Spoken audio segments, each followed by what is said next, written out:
Okay, so now we are going to look at group A beta hemolytic streptococcus, also known as Streptococcus pyogenes. Pyogenes meaning pus producing. Alright. Firstly, we are going to look at variance factors. Alright. So these variance factors can be divided into two groups. We have the components of cell wall and the enzymes that contribute to pathogenicity. Alright. Cell wall components facts.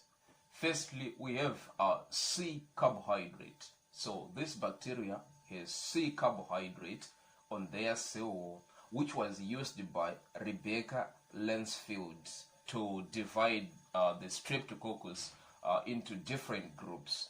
So this Streptococcus pyogenes, or group A hemolytic Streptococcus, is Lansfield group A type of carbohydrate. Okay. Then the second component of the cell wall is the M protein, and we have about 8 types of these M proteins, right? This is the most virulent factor in the Streptococcus pyogenes. Its effect is inhibition of complement activation, and by inhibiting that complement activation, then the organism or this bacteria is being protected from phagocytosis, right? But again, this M protein, this factor, is the weakest point of this organism called the Streptococcus pyogenes, because our B cells or plasma cells have ability to produce antibodies against this M protein, and therefore phagocytosis by neutrophils and the macrophages will take place. Right, going into the next class of virulence factors, the enzymes that contribute to pathogenicity. Firstly, we have streptolysin O. O meaning oxygen labile, right? Okay, so this enzyme is responsible for hemolysis of RBCs and white blood cells. So you see the name beta hemolytic. This enzyme is responsible for that, and also this enzyme is antigenic, right? This enzyme is antigenic. So again, our bodies can produce anti-streptolysin antibodies, right? So if there is a recent infection of, for example, like strep throat or something like that, right? The patient's serum can exhibit the presence of anti-streptolysin O, right? The second enzyme is streptolysin S, meaning it's oxygen stable. This enzyme is also responsible for beta hemolysis, but it's not antigenic. All right. The third enzyme is streptokinase. So this streptokinase, it activates the plasmin, and then the plasmin is responsible for destruction of fibrin blood clots, right? Then the fourth enzyme is anti-C5a peptidase. Okay, so if you remember well, C5a and C3a, these two factors are released during complement activation, and they have a positive chemotactic effect for attracting more neutrophils and macrophages for phagocytosis. But this enzyme has anti-C5a peptidase against that effect of inviting other monsters like macrophages and the lymphocytes.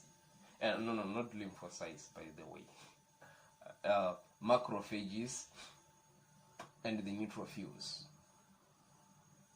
Alright, and the last enzyme we have is pyrogenic toxin. Okay, so it's also known as erythrogenic toxin. Okay, so This pyrogenic toxin is two pathways. Firstly, it is responsible for causing scarlet fever, right?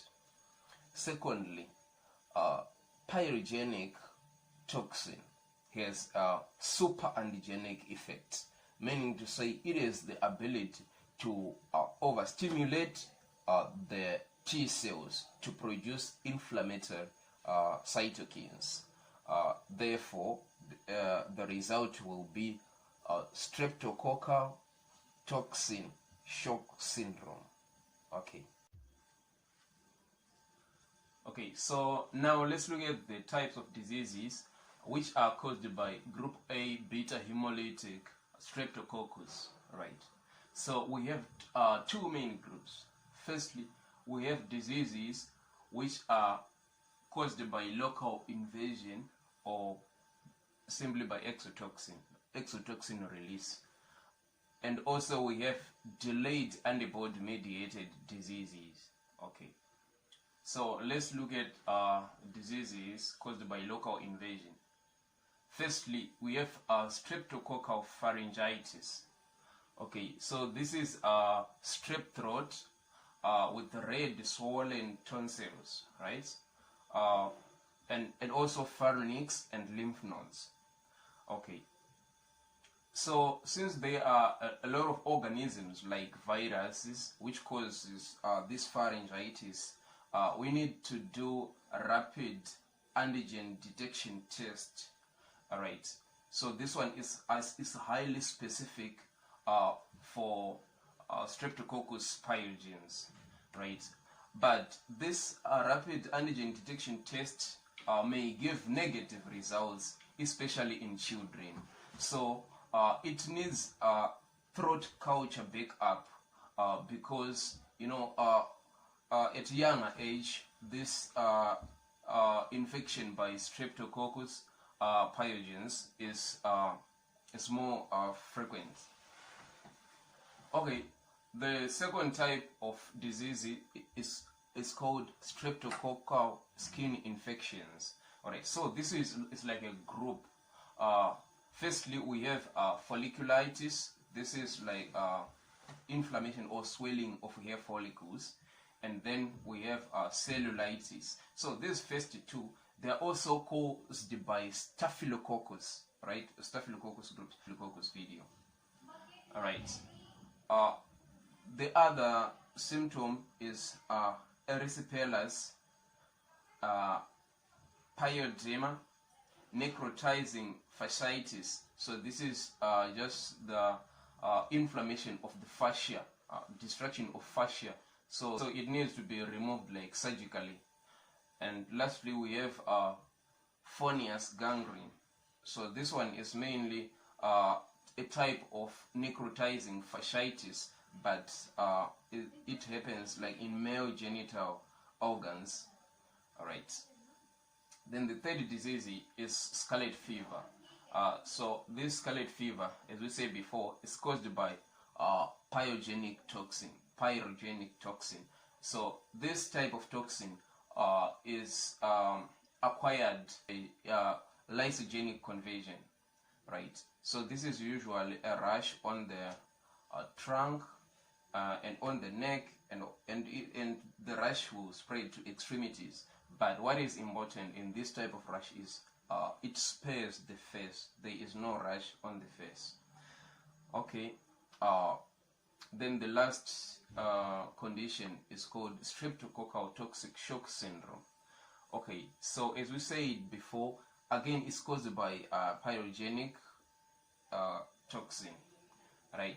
So this toxin is super antigenic effects again, so it causes release of inflammatory cytokines, right, causing streptococcal toxic shock syndrome. Okay, now let's look at the second category, which is the delayed antibody mediated diseases. All right, so we have two. We have rheumatic fever and glomerulonephritis. All right, so this fever first. So this rheumatic fever, it follows after untreated Streptococcus pyogenes, right, which causes pharyngitis only, right, this one, not after skin infections, but only after this pharyngitis, all right. So what happens usually is like the antigens of this bacteria, they are similar to some antigens which are found in the heart, right? So the body may start producing the antibodies which attacks the heart, right? So the main symptoms of rheumatic fever can be easily remembered by this mnemonic cases, right? Cases. Carditis, that is myocarditis. This one is arthritis, which is usually migratory, right? Subcutaneous nodules, so you can just feel these nodules under the skin. They are like rubbery nodules. Okay. Then you have erythema marginatum. Okay, so this type of rash has red margins, right? It has red margins around.